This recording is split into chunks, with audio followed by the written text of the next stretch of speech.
You've made a huge mistake. They'll be fired. Don't ever come back to this company. He shouted at me and left the room. So I'm getting fired, huh? I've contributed significantly to the company without any major mistakes, but it seems I need to start job hunting. However, 2 days after that, my phone suddenly rings. Thank goodness. David, you picked up. Can you come back to the office right away? On arriving at the office, the scene I saw was, my name is David Smith. I have a calm wife and a lively 8-year-old son, making us a family of 3. I work at a subsidiary of a major food manufacturer, handling food orders and dispatches. Managing the inventory for both restaurant supplies and retail products is quite challenging. It's a meticulous job, but I've managed it smoothly without major errors. However, there's one troublesome person at work. Hey, Dave, you were supposed to finish this report by today, right? It was Manager John, my boss, who yelled at me. He's younger than me, in his 40s, but my superior. John, the son of a department head at the parent food manufacturing company, always orders me with arrogance. Moreover, he always thinks he's right, but is quite incompetent at his job. He was appointed as the department head just 2 weeks ago, but seems to have taken a dislike to me, dumping extra work on me every day. After you finish that, start on this report too. Hurry up. Yes, sir. Understood. Take the initiative before your boss has to tell you you're really clueless. John drew a stack of papers on my desk and left the room. As I started gathering the scattered papers, I overheard my colleagues whispering. I didn't mean to listen, but being in the same room, I couldn't help it. John is always so hard on David. David's work is meticulous and error-free. I wonder why, but David seems out of it.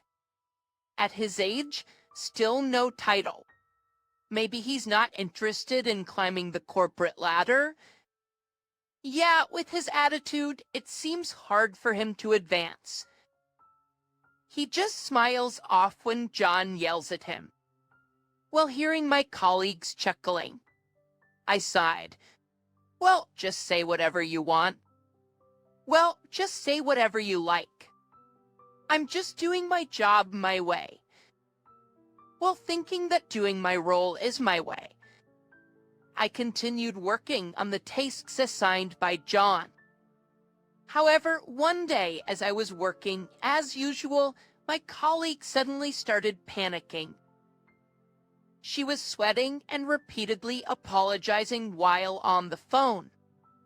I wondered what was happening, and as she hung up, she came towards me. She handed me a note. It was a complaint from a major client. What's this about? We ordered 50 regular items for business use and 500 items for home use as samples, but only the 50 business items arrived. Because we were supposed to distribute the home items to customers at an event in 3 days. They were quite angry. That can't be right. I've never made such a mistake before, and I was sure I had checked everything. This time, I couldn't understand why this was happening, and I started to panic. I handle orders for 2 types of Pre-Lux, those for business use and those for home use. Does the large packs for business and the smaller packs for home use have the same name, making it easy to confuse? Is to mistake-prone area, so I always paid extra attention, double-checking everything. But now a complaint has come in. I immediately switched gears and opened my computer to check the order form. The form showed an order for 50 items for business use. That's odd. I'm certain I ordered 500 items for home use too. I couldn't believe my eyes, and I felt a chill run through me. Then, the next moment, John's loud voice echoed throughout the room. What a mistake you've made. You useless, incompetent. At iTeen Pishern, I ordered 500 items for home use. Quiet. The fact is you only ordered the items for business use instead of making excuses. Do whatever it takes to gather 500 items for home use. John pushed me back to my desk and stormed out of the room in anger. My colleagues looked on worriedly at the exchange between John and me, but none offered to help. Anyway, I have to somehow gather the items for home use. I immediately returned to my desk and started calling the branches. Here's Sai for the sudden call. If you have any spare items for home use, could you send them over? Please. I'm begging you. Thank you so much. I'll definitely repay this favor. 241 items left. It was only 3 days until the event our client was participating in. Could I possibly get 500 items in time? No time to doubt. Just do whatever I can now. I kept making calls, addressing the situation. Even if there was just one item, I drove out myself to pick it up. 71 items left. And then the day before the event, I held the boxes filled with items tightly, said thank you sincerely. Thank you so much for this. I'm truly grateful. Lent me, I've managed to gather the 500th item.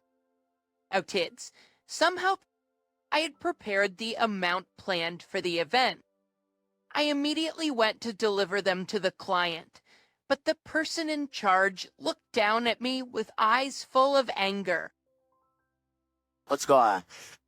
You've had a long relationship with your company, but we've never had such an experience. I'm sorry, but we can't trust you anymore. Our business relationship is over. The client took the products and slammed the door in my face. I slumped for a while, but then slowly made my way back to the office. I had done everything I could. Upon returning, there was John, arms crossed, looking furious, waiting for me. Budgymos, you made an unbelievable mistake this time. Such repeated errors affect the company's reputation.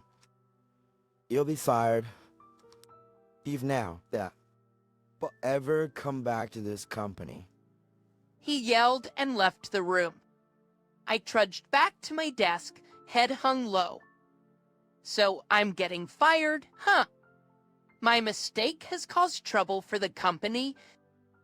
I've contributed to the company without major mistakes until now, but it seems I need to find a new job.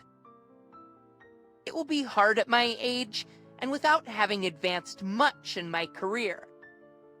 What should I tell my wife and son when I get home? Filled with anxiety, I packed up my belongings. After the end of the workday, I apologized to my colleagues and left. I'm sorry for the inconvenience I've caused. Thanks for your hard work. I'll be leaving now. With a heavy heart and apologies. I left the offices. Using the remaining paid leave, that's all I have to do at the company. These last 3 days have been exhausting. I rotated my neck and shoulders, hearing them crack. How shall I explain this to my wife and son? Will they be disappointed or give up on me as a failure? They'll go greet me with a smile as usual. Considering my family's nature, they probably won't blame me. But that thought somehow felt even harder to bear. Hesitantly, I walked towards home, which was just around the corner. I'm home. Welcome back. Dad, you're late. Oh, you look pale. Did something happen? As I held my son, who energetically jumped at me. I just nodded with a smile to my wife's question. Yeah, a little bit.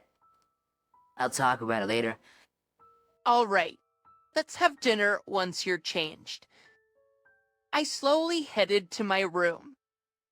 My wife and son, true to my thoughts, welcomed me with smiles. That made it even harder to figure out what to say. Anyway, I'll talk after dinner. I braced myself and returned to the living room, where my wife and son were waiting. Let's eat, So what happened? You seemed down. Had Dad did something happen? Just their concerned voices made my heart pound, but I couldn't keep it hidden forever. Taking a deep breath, I began to speak. Looks like I'll be fired from my job. Hearing my words, my wife's eyes widened in shock, speechless. But my son was the one who reacted loudly. Awesome! The showers. Dad, you don't have to go to work, right? Yes. I'll be home for a while. And, Zang! Let's go to the amusement park then. I've been wanting to go. My son looked at me with a big grin. His unexpected reaction left me just staring back at him. Then my wife began to laugh softly. You've been so busy lately, it'll be good for you to relax. I'm happy you'll be at home with us. Their responses left me speechless. But at the same time, I felt incredibly relieved. Really? They don't blame me for being fired. I can stay at home for a while. I realized we hadn't gone on a trip since my son grew up. I had left all the childcare and housework to my wife, so maybe this time together was a good thing. I thought to myself and smiled at them. That's right. Let's go to the amusement park this weekend when school's out. Yay! You promise, Dad. I'm looking forward to it. The living room is filled with my family's happy voices. What a warm dinner table it was. I felt lucky to have such happy moments. I was relieved a little. I continued my meal. But the next morning, after taking paid leave, my phone suddenly rang. It was a colleague from the company. What could it be? Did I make another mistake? Feeling a bit anxious, I answered the phone. Hello, this is David. Thank goodness. David, you're there. I'm sorry to bother you during your vacation, but can you come to the office right away? Does this mean there's a problem? I'm sorry. I can't discuss it over the phone, but please come back as soon as you can. Understood. I'll be there shortly. Urged by my colleague's rushed voice, I quickly got ready. My wife looked at me curiously. What's up? Did the office call? Yeah, they called me in. I'll go and check. I arrived at the office 14 minutes after the call. Heading to my department, a colleague hurried over to me. "David, thank goodness you're here. Please come with me quickly," puffing following my colleague as he hurriedly ran. I tilted my head in confusion. Why such a rush? What could have happened? Then, as we ran, my colleague began to explain the situation to me. According to him, the next morning after I was told fired, the CEO of the company with a changed complexion came to our department visibly angry. Why is he not here? Explain this to me. "Are you referring to David? We don't need someone like him." Alan, who was there, tried to calm the CEO, but the CEO became even angrier. What are you saying? Just call David back here. Then they contacted me. I was puzzled by my colleague's story. But I was told fired already. My colleague looked as confused as I was. When we arrived, the CEO and a sullen John were waiting. Oh, David. Good to have you back. But I was told that you'll be fired. The CEO looked surprised, but then relaxed and laughed heartily. There's no way we'd fire you without you. Who would manage the contacts for this company? He showed me his computer screen displaying the order page for our products. These. I noticed a section marked with a red warning sign. Wait, this isn't right. CEO. Since the day after I took leave, it seems no orders were placed. Well, of course you weren't here. Why wouldn't orders be placed if I'm not here? Because that's a job only you can do. The CEO then handed John a note. John, can you place this order? Understood. John took the note and moved to the computer. But as he tried to enter the order, he stopped and looked puzzled. HOA, what does this say? I can't place the order unless it's in English. Hearing John's words, the CEO began to laugh heartily, slapping his belly. The Sniles, Nefri. David, can you take the order from the memo John has? Let's wake. Oh, wait. G-O. If I couldn't do it, there's no way David can. Just stand up and hand the memo to David. John, looking sullen again, reluctantly handed me the memo. As he pushed it into my hand, his glare seemed to say, "There's no way you can do it." I took the memo, sat down at the computer, and checked the order details. Then I began to enter the information as usual. Is this a food product from Germany? I'm placing the order now. Oh, is that in English? However, it looks like a completely different language. Well, next up, product from Poland. Oh, what's this product called? I can't read it. Despite John's interruptions, I kept entering and placing orders one after another. After entering all the products listed in the memo, I looked at the CEO. If there are any more orders, I can do lightweight. Isn't it about time for our regular order with France? Yes, it is. Hey, someone, bring any order requests you have. David is back, so we can get them done quickly. Hearing his words, several employees gathered around, bringing order requests. "David, could you handle this, please? And this one, too." We're in a rush. As I busily entered the orders, I could hear John grumbling in the background. Unbelievable. How can that incompetent David manage to place orders? That's when I realized something. John didn't know about my extensive knowledge of other languages.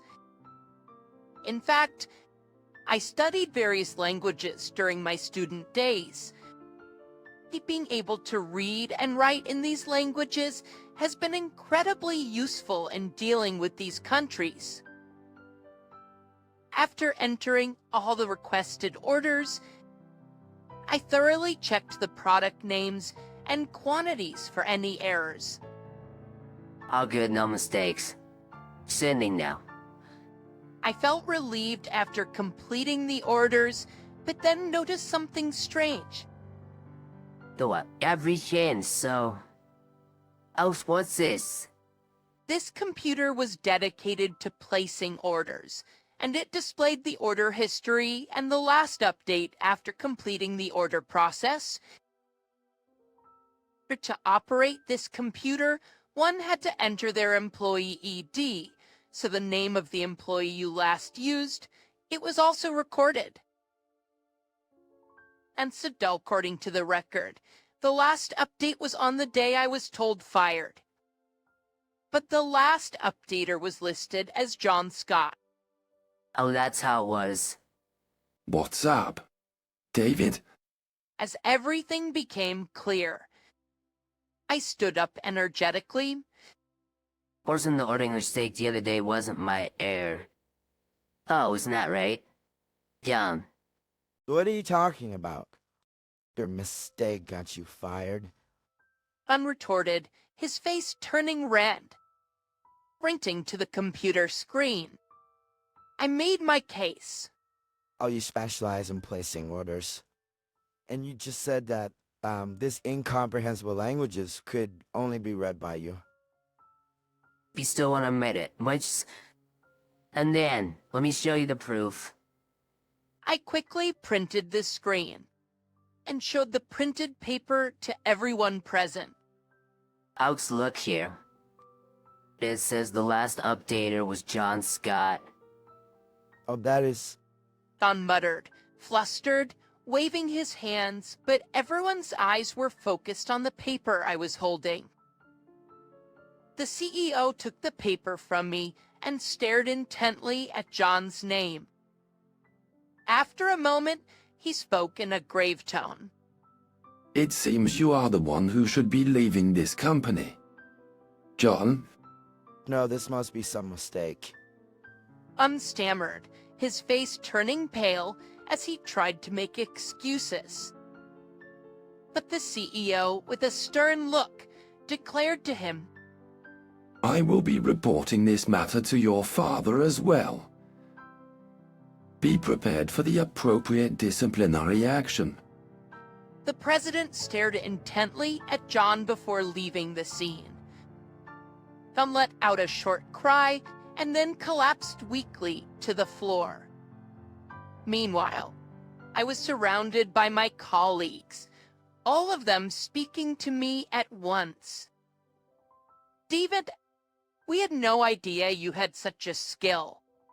Honestly, we thought you weren't competent at your job. We're truly sorry. Oh, don't apologize. You guys haven't done anything wrong to me. Besides, it looks like I'll still be able to work at this company, so let's keep up the good work together. I replied lightly to my colleagues. Seeing their relieved faces made me feel relaxed and reassured. In this way, I proved I hadn't made a mistake and safely returned home. When I told my wife and son that I would be returning to work, they were overjoyed. A few days later, while I was still using my paid leave, my phone rang again. It was the CEO. Sorry to bother you during your time off. Actually, one of our clients called. They insisted me pass a message to you. It's okay. What's up, Oh, after the mix-up with the order, the client contacted us wondering if it really was your mistake. They remembered how diligently you'd handled our dealings in the past and suspected there might have been a misunderstanding. Oh, you see. I said, recalling those times. It was heartwarming to know that the client had thought so highly of our long-term relationship. I always thought it couldn't have been your mistake, but never imagined John would tamper with it. I'm really sorry about what happened. After a meeting with the higher-ups, we decided to fire him. It's only fair after what he did. Un's father was a senior executive at the parent company, but even that couldn't save him.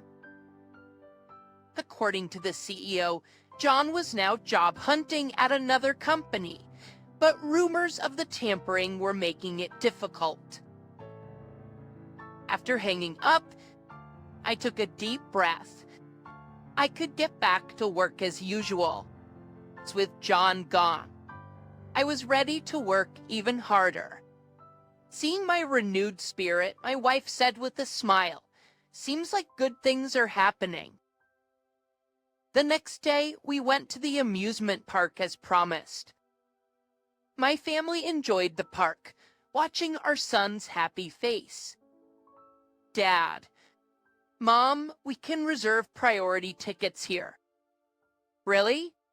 That's convenient." My son explained a system that allowed us to use attractions preferentially within a designated time.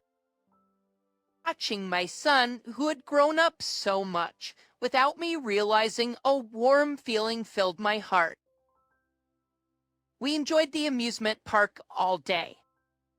Then the day to return to work arrived. "I go now," I said, leaving the house earlier than usual. The familiar commute seemed to shine differently to me that day. When I arrived at the office, I brushed off my suit and walked in slowly. "Good morning. David, good morning. Sorry to ask right when you arrive, but can you handle this?" A colleague handed me an order for Germany. "Sure, leave it to me." And so my routine at work resumed as before. Just went pale watching groom. Next, watch exciting turn of event, feel good. "Oh, you with just a high school diploma. You're getting laid off this month." I was taken aback by the words of Mr. Richardson, the newly appointed department head at our branch. He pressed on, seeing my surprise. "Didn't you hear? I said folks with just a high school diploma are getting the boot." I finally gathered myself and retorted, "Just because you're a manager doesn't mean you're above everyone else in this company." "What gives you the right to say that?" Facing my logical argument, he coldly responded, "I graduated from a prestigious college and am an elite. I've seen many employees in my time." His biased view made my blood boil. "How can you say that the stereotype you have for high school grads applies to me? I've been working diligently, and I don't think I'm inferior to those with a college degree." All colleagues who had been eavesdropping began to rally around me. "Tom, Hutch, Bob here might have only a high school diploma, but he's exceptional. There's no one as committed and hardworking as Bob. Please observe Bob's work before making a judgment." Their support warmed my heart, and I felt grateful for the hard work I had put in at the company. However, no matter how much I or my colleagues argued, Mr. Richardson insisted that high school grads were useless and should resign on their own. I have no intention of quitting, ignoring Mr. Richardson's notice. I continued my job, but then the harassment began. They intentionally left me out of communications, delayed approvals, and rejected my proposals after belittling them. This made my work environment increasingly hostile. This a month later, it's been a short time, but thank you for everything. I handed in my resignation to Mr. Richardson. He smirked as he took it. And I made up your mind, huh? Thanks for your hard work and, I nodded and headed to my desk. As I was packing my things, my colleagues surrounded me. Ex-Quectras Askiers, we're gonna miss his PTA TFT more consist you, but do well in your new place? The written for you. Bob, that's St. Urged. I smiled back. It's been an honor working with all of you. Looking forward to the day we meet again. Mr. Richardson looked on with annoyance. I held my box and left the department I had been a part of for 10 years. Originally, I had planned to go to college after high school. However, just before graduation, on a snowy day, my father, who was a delivery man, skidded and crashed into a concrete wall after being hit by another vehicle. Although he survived, he was no longer able to drive. My mother was frail and couldn't work outside. Actually, the little income they got from home-based jobs was merely pocket change. I also had a younger sister who needed financial support. So, I decided to forgo college and find a job. I barely managed to find a job, but thanks to my school counselor, who said, I'll find a job for you. Don't worry, and introduced me to a good company. I was able to secure my employment. I've been sending New Year's cards to that teacher for the past 10 years. The job was in the Chicago branch, far from my family home, but the teacher said, I'm proud of you. Bob, you've done well. The company offered living facilities with a cafeteria, so I was able to send enough money home. 10 years. I worked my tail off for my family, or to repay the favor to the teacher who helped me find a job, and for the company that accepted a high school grad like me. Whenever I faced challenges, I asked questions, practiced until I got it right, learned from my colleagues, researched clients thoroughly, and gradually built my achievements. I was well liked by my older colleagues and admired by my younger colleagues with college degrees. I felt grateful for my fortunate circumstances.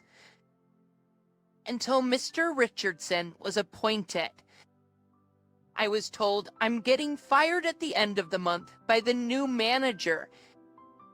Richardson, I told Kathy as we sat across from each other at the bar. Her eyebrows shot up in surprise. What? Why? Because I only have a high school diploma. He said having someone like me is a burden to the whole team. Listening to my reply, Kathy exclaimed, "That's ridiculous." I might have never seen her this emotional before. I'd proposed to her after dating for 2 years. We were set to get married in 6 months, and now this hits us. What are you going to do about it? I grinned. I'm not just going to let this slide, you know. That day, I was overwhelmed with joy and a bit of anxiety. Standing next to me was the beautiful Kathy in a pristine white wedding dress. Kathy and I were high school classmates. We both wanted to go to the same college and would often study together in the library. Although I had feelings for her, it wasn't the time to be distracted by romance. I decided that if we both got into the same college, I confess my feelings. Later on, both of us got into our desired colleges. It felt like a step closer to our dreams. However, an unexpected accident involving my father forced me to start working immediately. Bob, after all the hard work you put into your studies, Kathy looked even more upset than me, her shoulders shaking. At graduation, she confessed, "I've always had feelings for you. Bob, even if we can't go to the same college, I still wanted to be with you." But I couldn't accept her feelings then. I had to convert to work hard to support my family after only graduating high school. Kathy and I live in different worlds. That was what I thought. 5 years later, I attended a reunion during the summer break. That's when I ran into Kathy again. Hey, Bob, it's been a while. She'd always been pretty in high school, but now she had matured even more beautifully. You're still working in Chicago, right? When I replied yes, her face lit up. Actually, I've been working at a design firm in Chicago. I don't know the city well. Could you show me around? Despite my initial confusion, I agreed, and we exchanged contact details. From then on, we started hanging out more, visiting tourist spots, and trying out local dishes in Chicago. Gradually, my feelings for her reignited. Now, we both had steady jobs, and my younger sister had graduated college, and I felt it was the right time. "Kathy, I've always had feelings for you since high school. Would you go out with me?" As I confessed with my heart pounding, tears streamed down from Kathy's eyes. I'm so glad. I never gave up on you. Bob, Anything of that time fills me with emotions. Noticing my gaze, Kathy gave a happy smile, making my heart swell even more. "Now, please make your entrance," a staff member at the venue said.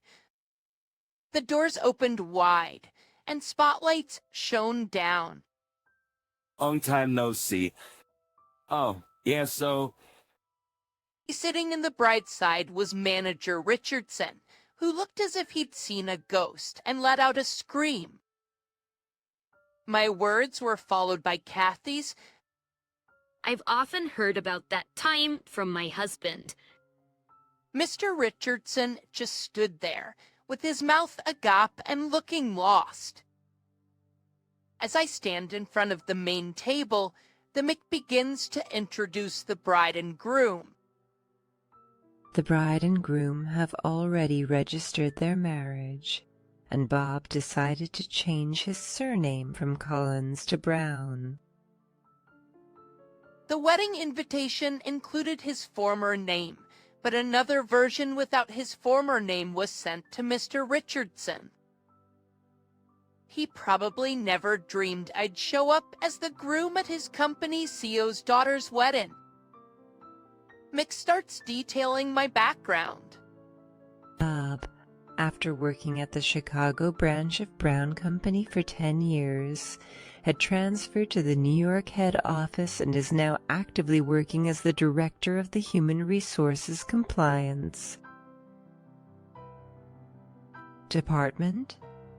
Tom's eyes widened in shock. It was the first he'd heard of me working at the headquarters. After the incident with manager Richardson, I discussed the current department situation with my soon-to-be father-in-law. Tio, so Tom threatened to fire me, and after learning it was legally impossible, began to make my work difficult. If this continues, it'll not only be hard for me, but the atmosphere of the entire department will worsen. CEO pondered a moment before speaking. it might be time to bring about a change in the entire company, not just concerning Richardson. And currently, we're thinking about setting up an internal affairs to address issues like power and sexual harassment. Bob, how about working in New York? Kathy had mentioned she wanted to quit her current job and start her own business once they got married. This might be the perfect opportunity. On the day I left the Chicago branch office, I submitted my resignation to Manager Richardson, but I knew it would be declined by the senior management. I'd already been informed of my transfer to the compliance department at the New York headquarters. As this hadn't been officially announced, only the upper management knew. But she's finally made up your mind. Thanks for all your hard work. His hearing this from Mr. Richardson almost made me laugh. But I'm marrying the seer's daughter. It was amusing how he thought he had successfully pushed me out without knowing this. Others at the Chicago branch learned of my transfer to New York later on. Even after leaving Chicago, colleagues who cared about me reached out. I informed them that I was working in the compliance department at the headquarters and asked them to report any power harassment incidents related to Mr. Richardson. The chief guest and head of the Human Resources Department, Mr. Wilson, delivers a speech. Although I've just recently started working with CEO, he has initiated various measures to improve the company's work environment since establishing the new department. He is always dedicated, sincere, and passionate. Thanks to CEO's contributions, Brown Company will become a workplace where employees don't have to face any form of harassment. There was a loud applause from the audience, but only Mr. Richardson was looking down, trembling. Later on, I visited the Chicago branch. I'm Bob from the Human Resources Compliance Department in New York. I'd like to discuss some matters. Is that all right? Mr. Richardson, perhaps expecting this, nodded in agreement. He hadn't only bullied and discriminated against me due to educational differences, but had also shown educational and gender biases towards other employees, engaging in childish acts of harassment. Putting in the effort to get into a prestigious college is commendable and should be appreciated. However, that doesn't give you the right to look down on others who might not have the same educational background. As a director, it's your responsibility to encourage and uplift your subordinates. I cannot overlook the discrimination and harassment you've been committing. Mr. Richardson was demoted and transferred to the customer service center. We hope he learns to empathize with customers' feelings and utilizes this experience for future relationships in the company. I am home. As I peek into the living room, cheerful laughter fills the air. We'll come back. Kathy, gently touching her slightly swollen belly, smiles at me. I'll get dinner ready in a jiffy. As she tries to stand up, my mother stops her. Throw the chatty be. She needs to take care of herself. I'll handle it. You shouldn't push yourself either. Ma. Watching the playful argument, my wheelchair-bound father chuckles. Oh, the usual banter, huh? I agreed with a chuckle. When I visited Kathy's place to ask for her hand in marriage, I was stunned by the sheer size of her mansion. I had heard that Kathy's father ran a business, but I didn't realize they were that wealthy. Ever since Kathy invited friends over in elementary school, she had been labeled as rich by others. By the time she reached middle school, people often hit her up for money, saying, "You have money, so you can spare some." That's why, in high school, she decided not to talk about her home or parents. Seeing her welcoming parents made me even more surprised. Mr. Brown, the CEO. Ever in my wildest dreams did I imagine my fiancé, Cousin Southeywood, would be the CEO of my company. I had met the CEO once when he visited our branch in Chicago for an inspection.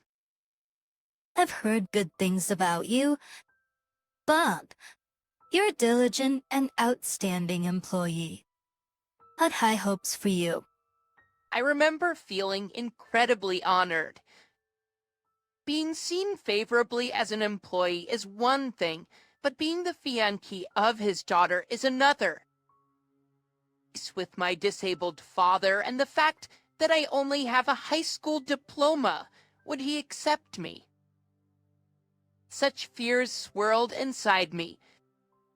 I was surprised to learn Kathy's fiancé is one of our employees, but if it's you, Bob, I'm relieved. Please take good care of my daughter. Our Mr. and Mrs. Brown welcomed me warmly, and I was so moved I could have cried. Since Kathy is an only child, they expressed their wish for me to be adopted into their family, a common custom. Of course, I'm grateful for that, but I had concerns about my parents.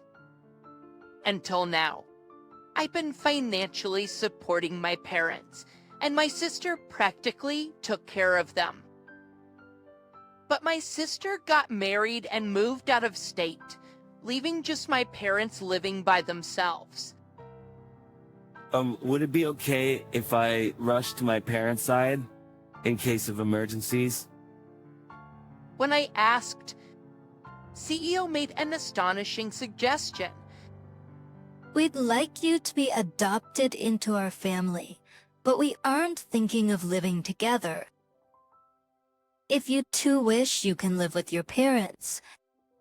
I thought that might be burdensome for Kathy, but she promptly replied, "I'd love to live with Bob's parents. Our house is close to my parents, so we can visit often." When I mentioned the idea of living together with my parents, they initially declined, not wanting to interfere with our lives. But Kathy insisted, and now we live together. Now, Kathy is like a beloved daughter to my parents. I can't believe Bob brought home such a lovely wife, and soon we'll have a grandchild. You were truly blessed. My mother said, and my father nodded in agreement. Yeah. Kathy took my hand and gently placed it on her belly. There have been many hardships in the past, but if they led to our current happiness, then they were all worthwhile. If my life were a movie, I'd want to live in a way that I'd never be ashamed of. As a husband, as a father, as an individual. And these thoughts, I gently caressed Kathy's belly. He changed my life. See how my entire life was amazingly changed.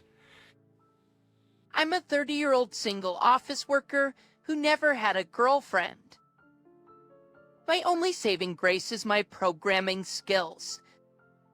Since childhood, I've been an introvert and have difficulty socializing, a trait that's followed me into adulthood. I find it hard to initiate conversations, so my circle of friends consists only of a few from my school days. Not only do I struggle with building new relationships, but I also get nervous and can't respond well when approached, so people at work have gradually stopped talking to me. Over time, I started being labeled as a loner's.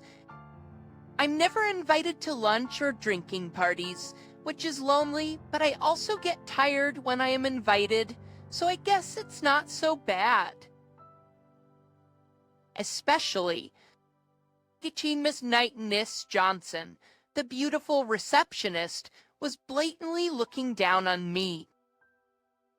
Whenever I passed the reception desk, she would always glare at me, and I could hear her whispering bad things about me to her colleagues. Even when I thought back, there was no interaction with her to begin with, so I had no clue why she behaved like this. Then one day, a junior colleague from my department was getting married, and I had almost no choice but to attend the wedding. I didn't really talk to him much and was wondering why I needed to attend, but I didn't want to offend him, so I reluctantly agreed to go.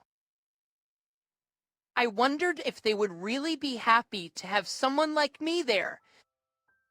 But with a heavy heart, I left my house, just on my way to the wedding venue, unfortunately. I found an old man collapsed on the ground in a park. If it was in a crowded place, I would think someone else will help, but there was no one else around. I couldn't just ignore him, so I ran to the old man and called an ambulance. "Are you okay?" "I've called an ambulance," I said. Although he was struggling to breathe, he said, "Thank you," and that put me at ease. The ambulance arrived, and after explaining the situation to the paramedics, I was about to leave, but I was worried about the old man who was alone, so I decided to accompany him to the hospital. When the examination was over at the hospital, I was relieved to find out that the old man's life was not in danger. But of course, I was definitely going to be late for the wedding. When I finally arrived at the wedding, unfortunately, it was a quiet moment, and I received cold looks from my colleagues. Even when we moved to the reception venue, I was feeling awkward the whole time since I had no one to talk to. I had anticipated this, but I couldn't help feeling upset thinking why I had to go through all this even after giving the wedding gift money. As the empty beer bottles began to pile up, some of my colleagues who were red in the face started to put me down on purpose. Especially when the topic of girlfriends or families came up, they'd say things like some guys treat their computers like girlfriends, or maybe he has a virtual girlfriend inside his computer, or oh, that's weird, all while glancing my way. Of course, not everyone was saying things like this, but since no one was defending me, it felt like everyone was against me. That day, I went home feeling sad, thinking that I shouldn't have attended the wedding. Several days passed since the wedding incident. After the usual crowded train ride, I walked to the office, dragging my feet through the automatic doors. Normally, I would wait for the elevator while being scared of Miss Johnson, who usually glared at me from the reception, but today was different. But for some reason, the MC Johnson hurriedly got up from her seat and ran towards me. I braced myself, thinking she might have a major complaint, but to my surprise, Mrs. Johnson said, "I'm sorry for the way I've acted. I unfairly disliked you and acted rudely towards you." Mrs. Johnson, who I had always found intimidating and unapproachable, was speaking to me with a completely different demeanor, unable to understand me. Unable to understand the situation. I was dumbfounded.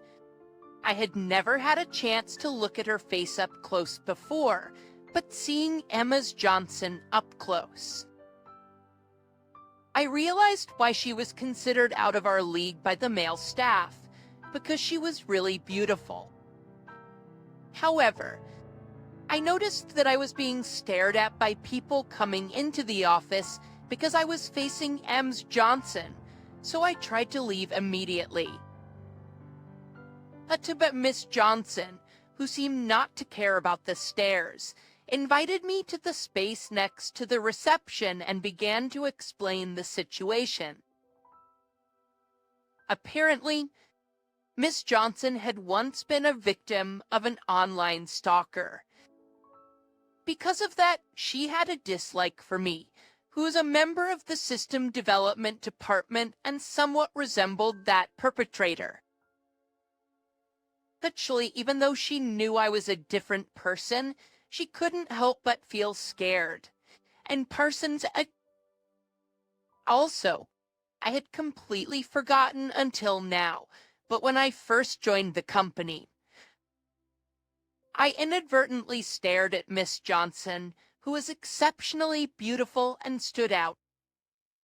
There was no ulterior motive, but I couldn't help but follow beautiful women with my eyes. I hadn't realized that such an innocent act on my part could make someone else feel so uncomfortable. As I was reflecting and apologizing to Miss Johnson, something happened.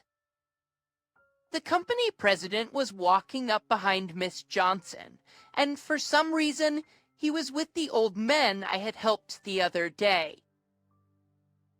What's more, Miss Johnson, who was standing next to me, stopped the old man and said, "This is Mr. Harper." And confused, the old man turned to me and said, "I'm grateful for your help the other day. I'm feeling much better, thanks to you. Thank you very much." He bowed his head and then headed to the president's office, just like with the incident with Miss Johnson earlier. I was left dumbfounded. That cider. As Johnson told me, he's my grandfather. It turned out that the old man I had helped was the president of an important client company for us, and Ms. Johnson was his granddaughter. According to Ms. Johnson, after asking for my contact information in the hospital, the old man learned that I was an employee of the company his granddaughter worked for and seemed to have inquired about me. She initially described me as someone she hadn't spoken to much, but he is aloof, interested only in himself and computers, and probably a creepy stalker type. At that, the old man frowned and started telling the story of how I had helped him. He then scolded her for holding biased prejudices, saying you shouldn't judge people by their appearance alone. After all, he helped me and even accompanied me to the hospital. Mrs. Johnson said she deeply reflected upon hearing the old man's words. So that's why she apologized to me with such intensity earlier. I thought it was an odd coincidence, but I was glad that Ms. Johnson's misunderstanding had been cleared up.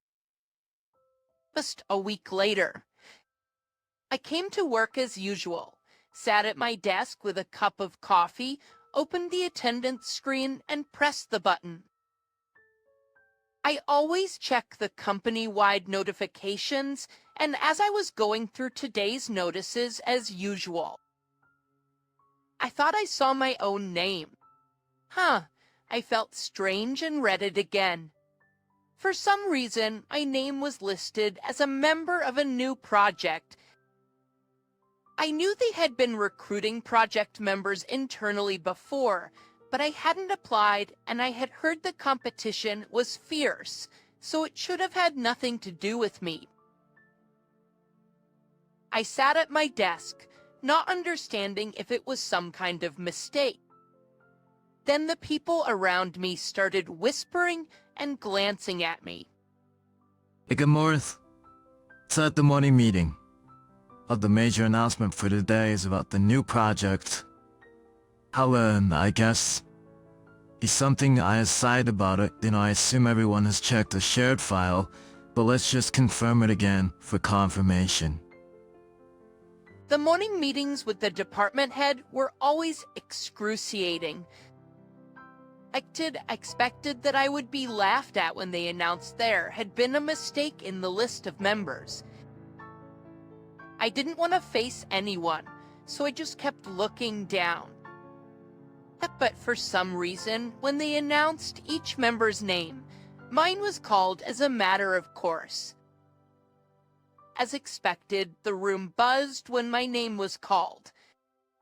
After all, in our department, I denies the persistence. I was the only new member announced, and the two people who were expected to be chosen were not included. The engineers were me and two from another department, totaling 3. Like someone asked, is Mr. Harper in? The department head said, just as I read out earlier, he is in. The president told me to definitely include Mr. Harper in the members. Mr. Harper, do your best.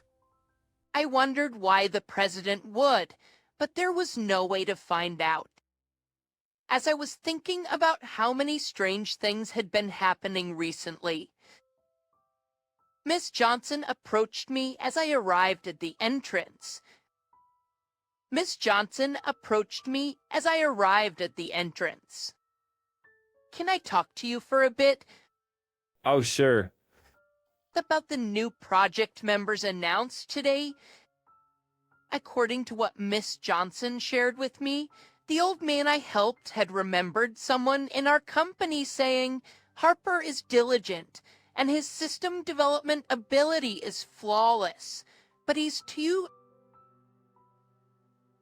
introverted and annoying. Poor Harper, that's a pity.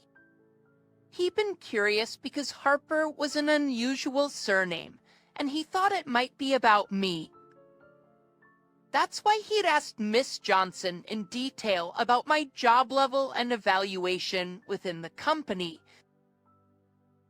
Miss Johnson had said that I was very knowledgeable and excellent in programming in the system development department, but not very good at socializing and wasn't properly evaluated.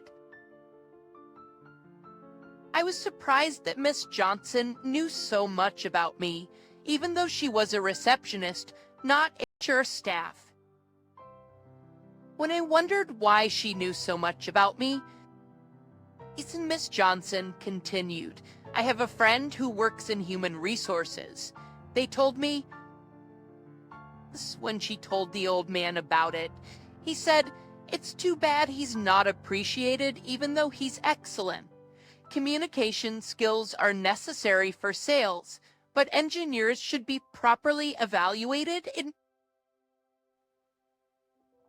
their specialized fields. We should find a way to let Mr. Harper demonstrate his abilities. Maybe we should propose to include him in the next project. I was always labeled as a loners by everyone, always drawing the short straw and thinking that I would continue to live a dark and solitary life. But then, out of the blue, a chance presented itself. The feeling a surge of determination not to waste her grandfather's goodwill. I'm fully committed to ensuring the success of the project. In the past, I would have been worried about not making a mistake or causing any trouble. However, Now I feel a stronger motivation that I can't let down the trust and expectations placed in me by her grandfather. And it wasn't just being chosen for the new project team.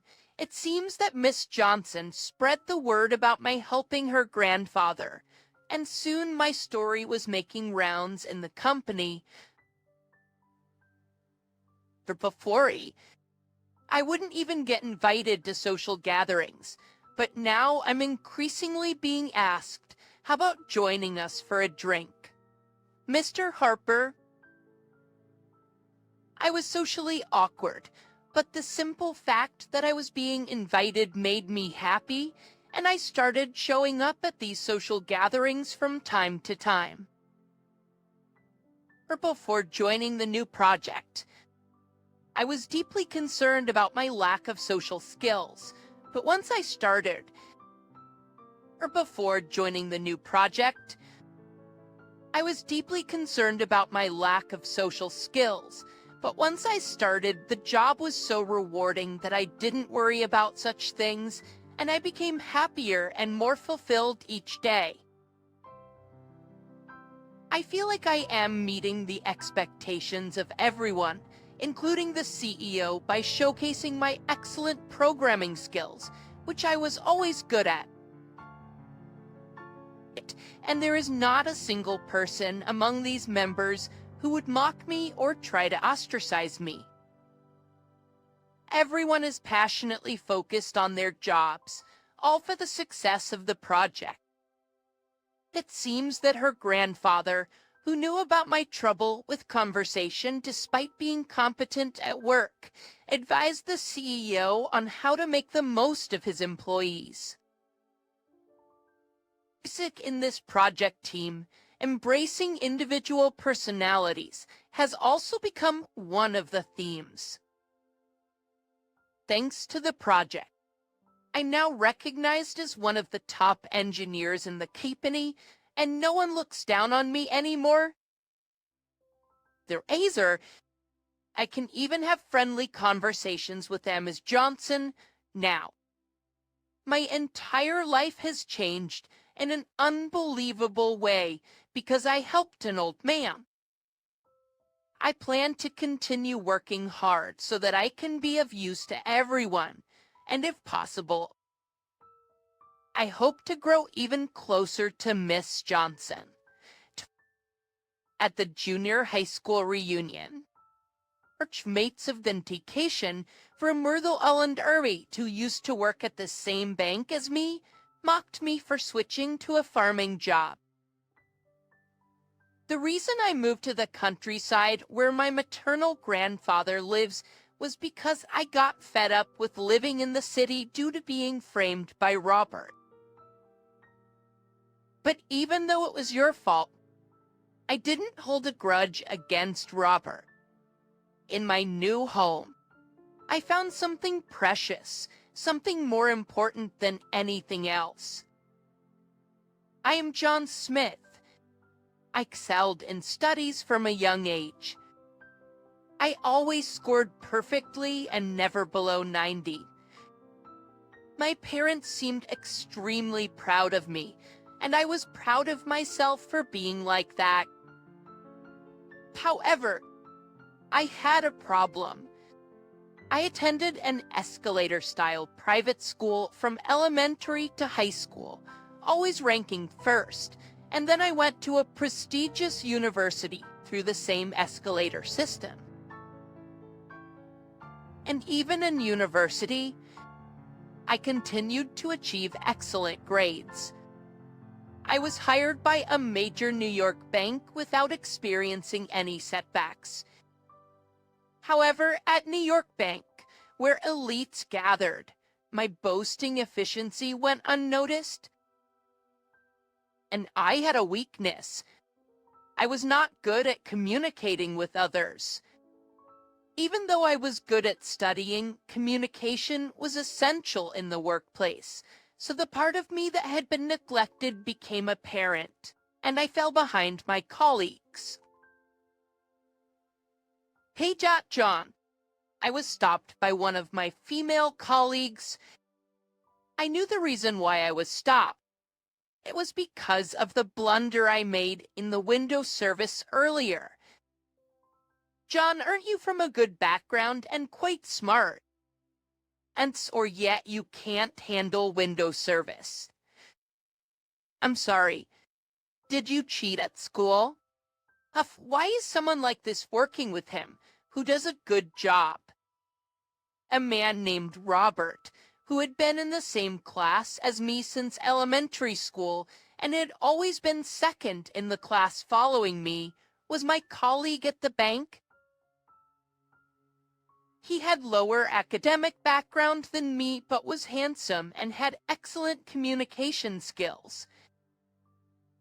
Because Robert is here, I'm depositing money at this bank. When an elderly lady came to the counter and found out that Robert was her account manager, she said happily and told him that. By the way, when I tried to assist this lady, she said, "Oh, I forgot something at home, so I'll go back," and left. It's nice of you to say that. Much, Mrs. Bates. It looks like it's going to rain today, so be careful on your way home. Oh my goodness! Thank you. She had a delighted expression on her face. Robert, is he a smooth talker? He can naturally say words of concern to others.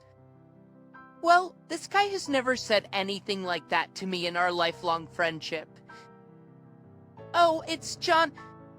You messed up the window service again. Robert, are you sure you don't have a split personality? I'm better at my job than you, so don't be jealous. Well, Robert has quite a different personality behind the scenes like this. And every time I fail at work, he comes and teases me like this, which is annoying. I thought I could work glamorously for a major company during my student days and before joining the workforce. But reality was different. Even though I tried my best to use my weak communication skills and make an effort, I would fail and be ridiculed by the office lady and my colleagues. I'm not good at the current environment where I have to worry about evaluations in such a narrow world. One day, Robert and I were summoned by the branch manager. I might get promoted, and you might get fired. I was fine with that feeling. I was starting to find it a bit tough to continue working in this bank and in the city. However, the reason the branch manager called us was the same for both of us. After leaving the branch manager's office, Robert suddenly showed his anger. Besides me, but why the hell are you also being transferred to the sales department? It's a decision by the big shot, so we have no choice but to follow. Oh, damn. For some reason, both of us were transferred to the sales department. Speaking of the sales department, it's a department for loan sales with quotas. It's hard work, but it's also a prestigious department. As a loan officer, the clients are not ordinary citizens, but business owners. I thought that I could somehow make it by using my thinking skills rather than communication. I saw this as a chance given to me by the big shot. It's a bit complicated for Robert to be transferred with me, but having competition is good. I was determined to show them all that I would definitely make a comeback, and with that determination, Robert and I were transferred to the sales department. I must say, John, you're reliable because you're sharp. Oh no! I still have a long way to go. Please continue to help us. Yes, thank you very much. And as planned, my problem-solving skills, spoke louder than my communication skills. I smoothly handled my work and began to secure contracts beyond the quotas.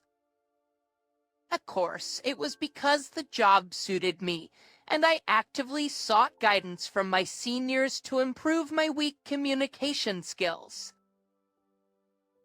I thought that just because I was bad at it, I shouldn't let communication be a hindrance, so I made an effort. And then, as my seniors watched me, they started praising me, saying, "John, you seem to have become brighter." It's great. However, city life still wasn't suitable for me. A few months after the transfer, I was summoned by a serious-looking Robert. "What's wrong? You didn't come here to make sarcastic remarks, did you?" "John, please help me." I can't meet the quota. I can cause trouble just because of me. Can you secretly assign me some cases?" I didn't think Robert's serious expression was a lie, and I thought it was also a form of communication, so I secretly assigned him some cases, and I would come to regret it. At the end of the month, our performance was announced at a meeting, and I couldn't believe my eyes. Robert's performance was actually better than mine, even though he had been lamenting about not meeting the quota. "John should learn from Robert." Looking at me, who was being scolded by our boss. Robert had a smirk on his face. My life is just like this after all. It's a life where I'm only used by others for their own benefit. But that thought, my emotions faded away. Everything became burdensome, hypocritical, and empty. I felt like I had reached my limit, and before I knew it, I had submitted my resignation to New York Bank. I quit a major bank. My parents were bewildered by my bizarre behavior. I broke up with my girlfriend, whom I was about to marry. And I became a shut-in, staying in my room all day. Worried about my condition, my mother forcibly took me to a mental health clinic, where I was diagnosed with mild depression. They told me that at this level, I might recover by taking a closer look at myself slowly. So for some reason, I decided to reevaluate my life and went to my grandparents' house. My grandparents' house was quite rural, and my grandfather grew grapes and vegetables. I was good at studying, but I wasn't very strong physically. At first, my grandfather laughed and said, "You don't have as much stamina as I do." Etc. If you compare the physical strength of a farmer grandpa and that of a city businessman, the farmer grandpa definitely has more. "John, how about taking a little break?" Oh, finally a break. "Gosh, you're so lazy even though you're young." While laughing, my grandfather brewed some tea for us. "I don't know the details of why you came here, but life is long. You can think things through again from here." The tea my grandfather brewed had a slightly bitter taste. Coming here was a good decision.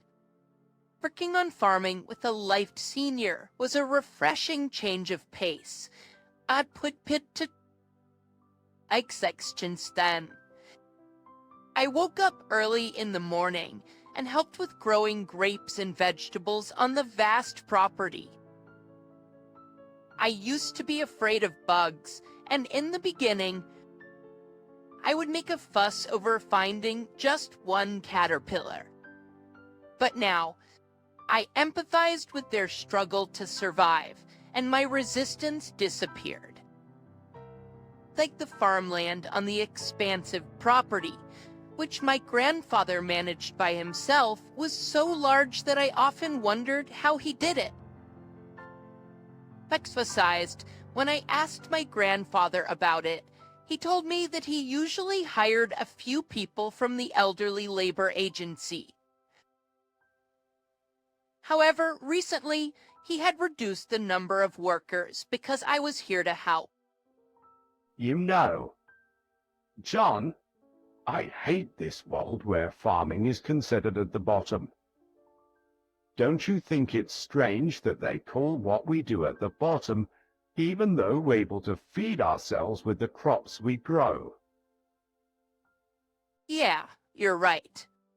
Grandpa, I used to think farming was nothing, but now I take pride in it. I come to enjoy working in nature. The feeling I couldn't have imagined during my days in the city wearing a suit. Still, I was striving to produce better crops with my grandfather and the people from the agency struggling together.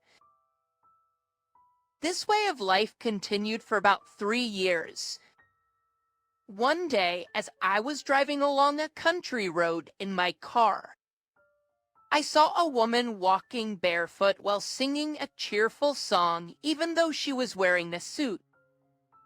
I became suspicious, or rather worried, and cautiously called out to her from the car. Are you okay? Yes, thank you. At 3, I said, I think my high heels broke from walking for a long time. Or maybe it's because of the rough country road. I tripped and fell. My shoes got swept away in the ditch. I glanced at the ditch next to her, and sure enough, her black pumps were being carried away by the water. But what concerned me more than the shoes was her feet. They were covered in blood and looked very red. I'm not living alone. I live with my grandfather, so please don't worry, and invited her to my grandfather's house. My grandfather happened to be at home, and he was bustling around, saying, "First, let's treat your feet," as he prepared tea, or rather, first aid for her. Ouch, you, ouch, ouch, each, ouch. Ouch. While I was treating her injured feet, she screamed in pain. But so much blood, it must be painful. Hey, where'd you come from? New York. I got tired of wearing high heels, quotas, office politics, and all that. So I changed trains on my way to work and ended up here. She said this while showing a tired smile. I just gave up and thought, I don't care anymore. For some reason, I felt like I was looking at my past self. Understand because I understand because I went through the same thing. Billy. Yeah. Used to work at a bank in New York too, but I got exhausted, quit the company, and when I went to the hospital, they said I had mild depression. I came here because I wanted to change myself. Just thought you're the same as me, huh? She smiled. It was a smile I felt like I had seen somewhere before. Is depression okay? That's why I've been doing farming here for 3 years, and I've calmed down a lot. Hardly take any medication now. Farming is amazing.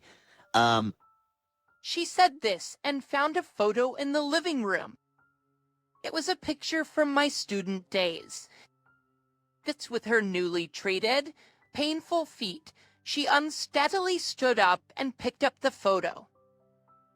The West. That's wrong. Hey, aren't you John Smith? I'm Maya Wilson. Do you remember? She was a childhood friend I had been close to since I was little, and she had always been famous for her beauty. She suddenly transferred to another school during junior high. I had a crush on her back then. It seemed that she hadn't formed a bad impression of me, and she was happy to reunite. I couldn't believe I was meeting my first love again in this way. It felt like fate. That from that day on, Emia moved into my grandfather's house, and from the next day, we worked on farming together while taking care of her injured foot. Surprisingly, Maya was good with bugs despite being a woman. She would even say things like, "Oh, how cute," like when she saw a caterpillar. Lunch on that day, Maya and I stood in the kitchen together, chatting as we made a salad with cucumbers and tomatoes we had harvested and served my grandfather with eggplant simmered in a dish. Delicious.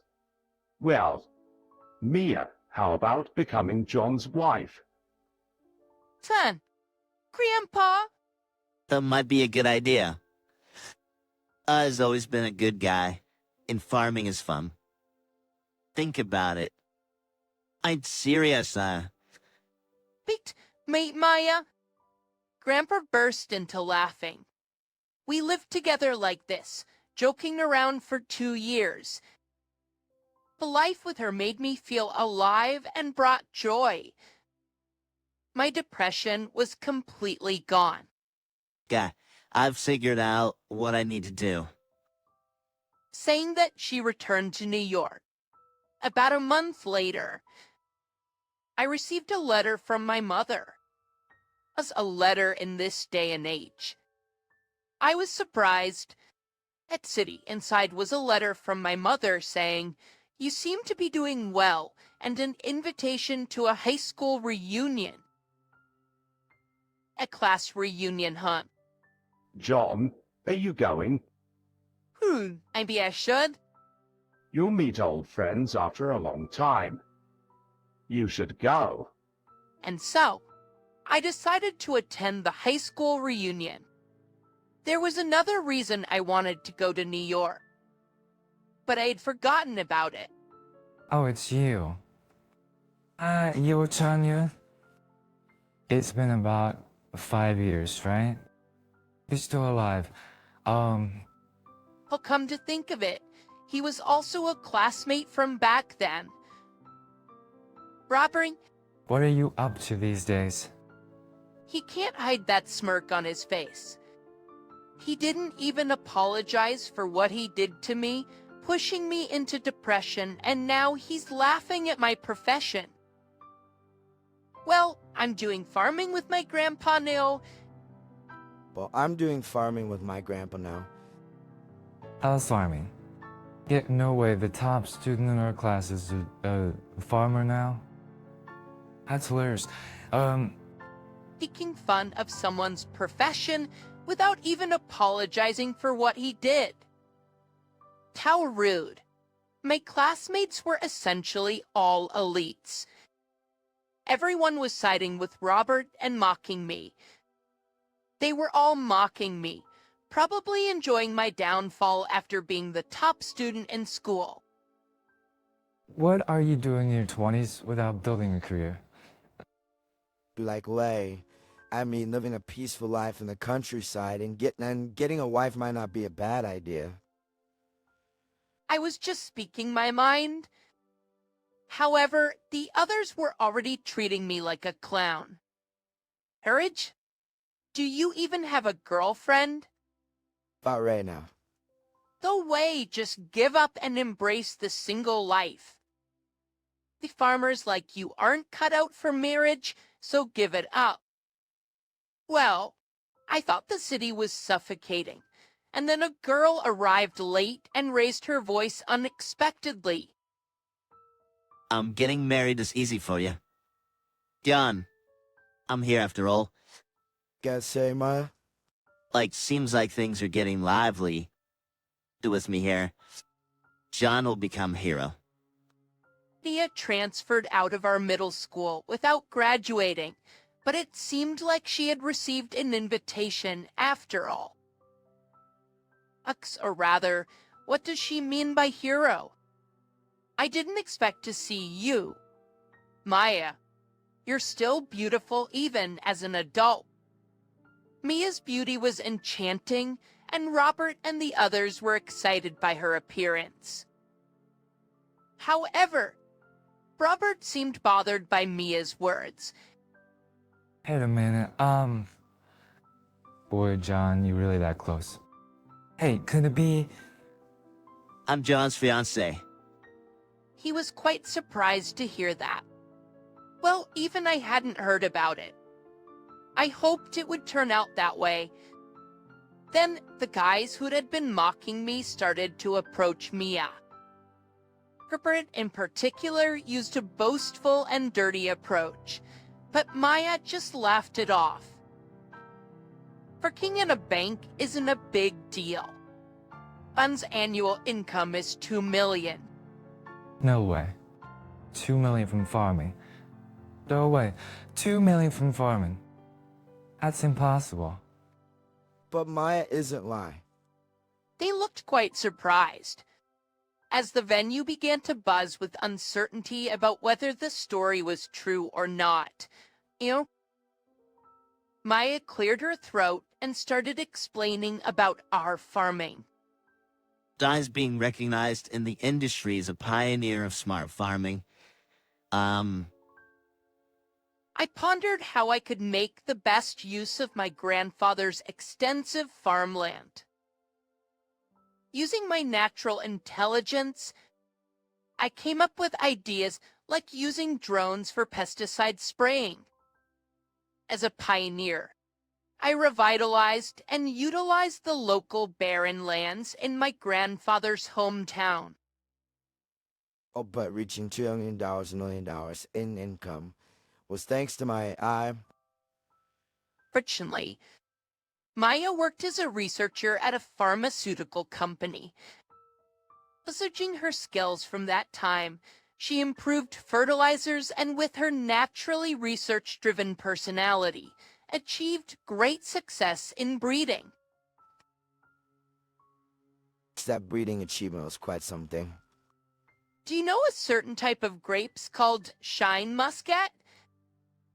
It actually became quite famous. Don't you know, Robert? At that moment, Robert's face turned bright red with embarrassment and shame. Robert, who had thought less of me, was jealous of my success and left with a bright red face. Afterward, classmates who had heard the story gathered around us, creating a crowd. I couldn't stand them. They were the ones who had mocked me earlier. I felt disgusted. Maya also wore a puzzled expression, so we decided to leave first. As expected, the atmosphere in New York didn't suit us. While walking, I asked Mia what she had been doing all this time. Maya began to speak as she looked up at the evening sky. When I moved to the countryside, I was mentally exhausted, so I cut off contact with acquaintances. Even your parents? Yes, so I went to apologize. I said sorry for worrying them. They're both exasperated, but they forgave me. I see. That's great. Also, I told them that I want to marry you. Maya's cheeks were faintly blushing. That's great. So, this won't go to waste. The reason I decided to go back to New York was to buy an engagement ring for Maya. They were thinking the same thing. It seems like it. When I presented the ring, Maya extended her left hand, and this way, Mia and I started walking through life together. After getting married, about a year later, it wasn't just the two of us anymore. We had another member in our family, and then we were blessed with 4 more children, making us a family of 5. Our kids absolutely loved grapes. When the season came, they would rush to the grape vineyard, shouting, "All you can eat!" Well, it wasn't exactly all you can eat, but you get the idea.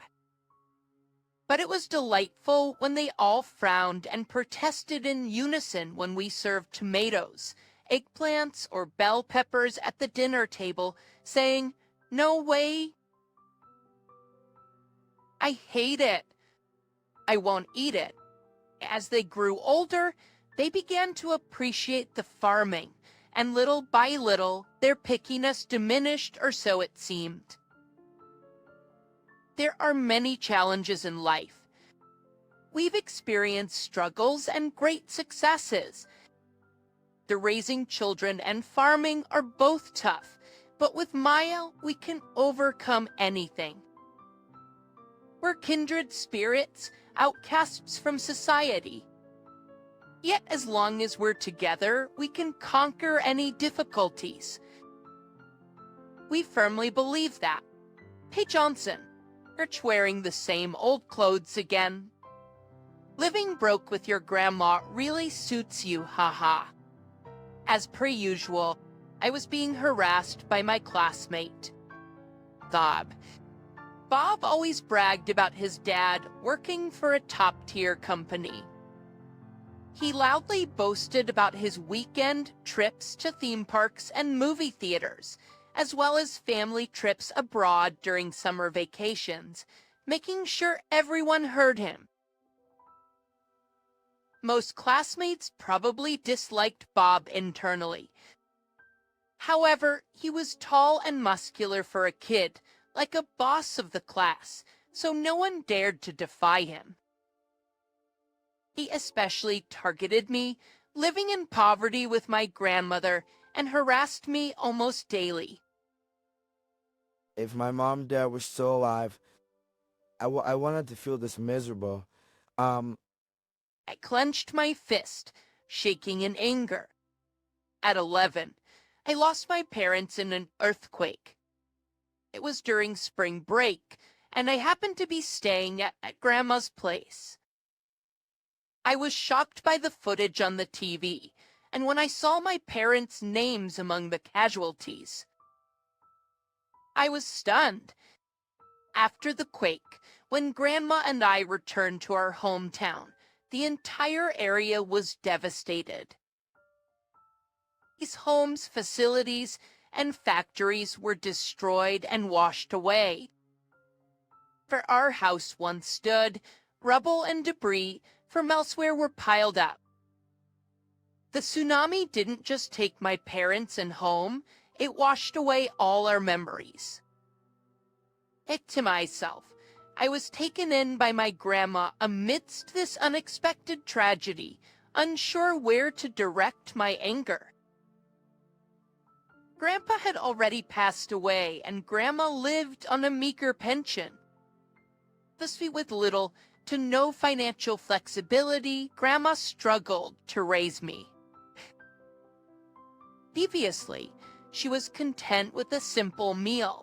But now with me growing and eating more, expenses increased. Costs of school items like backpacks, gym clothes, and swimsuits, not to mention school lunches and field trip fees. But despite conserving our savings as much as possible, we barely managed to get by.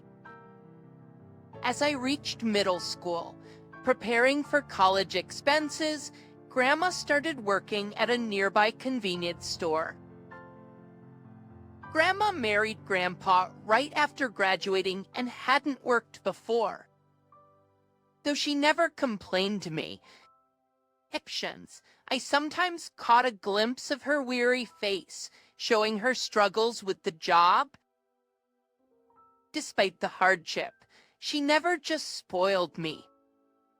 She taught me good manners and discipline, emphasizing never to inconvenience others.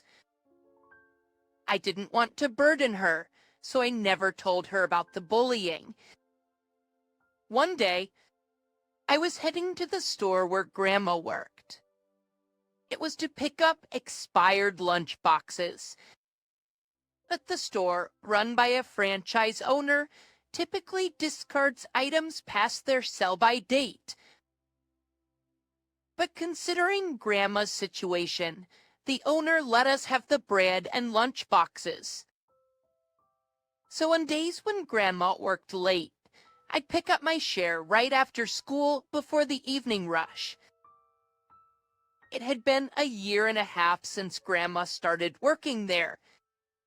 But late, she'd been saying the job's become easier, and she enjoys working with her friendly manager and colleagues.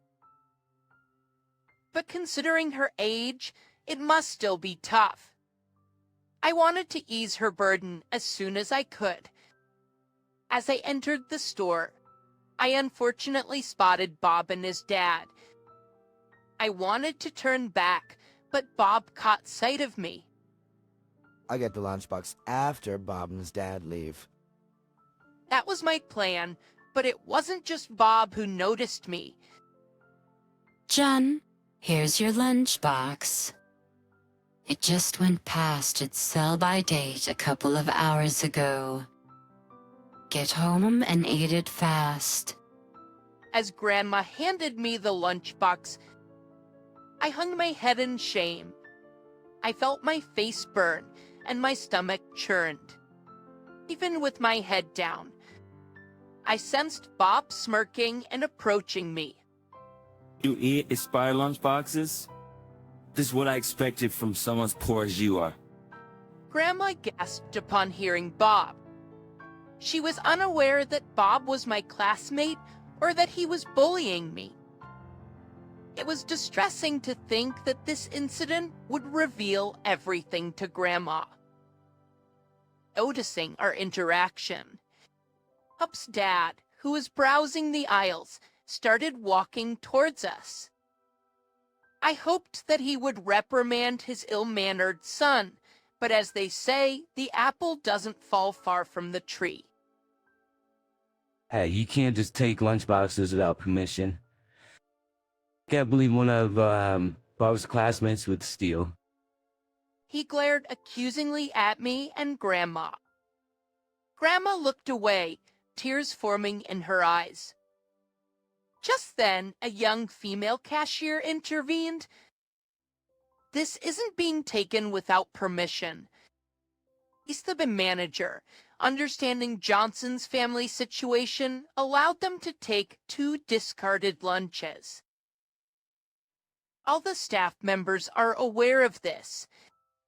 She stood protectively in front of me and Grandma, explaining firmly. However, even after it was proven that the lunches were rightfully given, Bob's father did not apologize. Still eating expired lunches. It's unbelievable. Being poor sure is pathetic. He smirked, looking down on us with disdain. I felt a burning anger, my hands trembling as I held the lunch. And the female cashier raised her voice, but Bob's father yelled back at her. And Because who do you think you are, just a part-time cashier at a convenience store, talking back to me? seeing the situation escalating, the cashier looked Bob's father straight in the eye. She then added quietly, "You work for Foster Industries, right? I'll be reporting your behavior today to the CEO, who happens to be my father. Be prepared." Next, immediately, Bob's father paled. Go to the CEO's daughter. He was visibly shaken. I deeply apologize. Please, let's keep this matter private. It's unrelated to work, he said, bowing deeply. A stark contrast to his arrogant demeanor earlier. Up seemed confused about what was happening. I once accompanied a company trip and saw how you acted. You were submissive to my father and your superiors, but very arrogant to your subordinates. I'm not an employee and didn't want to get involved, but I now realize that having someone like you in the company is an issue. Hearing her words, Bob's father quickly realized that apologizing would be futile. He motioned for Bob to follow him, and they hurriedly left the convenience store. "Thank you so much, Susan." Grandma bowed to Susan, and I quickly followed suit in thanking her. "It's all right. Oh, a customer has arrived. I need to get back to the counter." She noticed a customer entering and went back to work. They felt it would be rude to disturb during the store's busy hours, so I called out to Grandma and left. That evening, Grandma brought Susan home. "You must have felt terrible, right? I'm sorry." Looking guilty, Susan apologized. No, it's not your fault at all." "Thank you for helping us," I replied, and she gave a warm smile. "Hudson is my savior. I just couldn't stay silent." Susan explained that after college, she was living comfortably, helping with housework as told by her mother. However, wanting some real-world experience, she took a part-time job at the convenience store. Besides being pampered all her life, she made many mistakes at work, causing trouble for the manager and coworkers. That's when Grandma stepped in and helped her, teaching her not just about the job, but also about good manners and etiquette. She said, "Susan is like another grandchild to me," to which Susan nodded in agreement. I felt a warm and fuzzy feeling inside as I listened to the story. Later on, Bob and his family moved away due to his father's job transfer. I learned from Susan that it was a demotion, and he was sent to a remote branch. And damn it, this is all your fault. Just with the way he acted, it was clear that Bob would have trouble making friends at his new school. But with him gone, the class environment became much brighter. The change of seats in class brought me some new friends, and school became much more enjoyable. I was uncertain about my future after graduation, but with Grandma's encouragement, I decided to pursue college. I studied hard and was accepted into my top choice school. But just as I was about to graduate from high school, a dark cloud loomed over my life. Grandma fell ill and couldn't work anymore. Though her life was not in danger, she would be out of work for a while, which meant no income and mounting medical bills. I decided to forgo college and start working to support us. I originally wanted to work so I could give my grandma a break. It just happened sooner than expected. Right around that time, Susan came to visit my grandma in the hospital. Susan had already quit her part-time job at the convenience store and was working at her father's company. She heard about my grandma's hospitalization from a former coworker at the store and made the effort to visit. Not only did Susan bring a gift for my grandma, she also gave me a present to celebrate my college acceptance. It looked like a high-quality black leather pencil case from a renowned brand. "Thank you so much. But I'm not planning to go to college." When I replied like that, my grandma was taken aback. "John, I'm so sorry. Because I had to be hospitalized. I'm sorry, I can't support you for your future." The savings my grandma had set aside for my college were spent on hospital bills, treatments, and medications. "It's okay. I didn't really want to go to college. I'll work hard now, even for the both of us," I said with a smile, not wanting my grandma to feel guilty. John, I'll cover your college tuition. Shocked by the sudden offer, I exclaimed, "What?" In return, I want you to work with me after you graduate. Then you won't have to repay the tuition. Susan is currently working with her father, but she's considering starting her own business. Edson exclaimed and thought of declining. She said, "Consider this as a scholarship from me. I want to invest in a young person with a bright future. If you perform well in the future, it's a profitable investment for the company. What do you say?" Susan's passionate persuasion brought tears to my eyes, betting it wasn't a lie when I said I wanted to work right after high school to repay my grandma's kindness. Yet deep down, I still had an unyielding desire to pursue a college education, just like everyone else. Okay, I'll study hard in college and do my best to be useful. Thank you so much for this opportunity, I said, tears streaming down my face as I bowed deeply. Thank you so much. Susan. My grandma, too, was tearful as she repeatedly thanked Susan. I vowed to work hard to repay the kindness Susan, who'd saved both my grandma and Eatwaste, had shown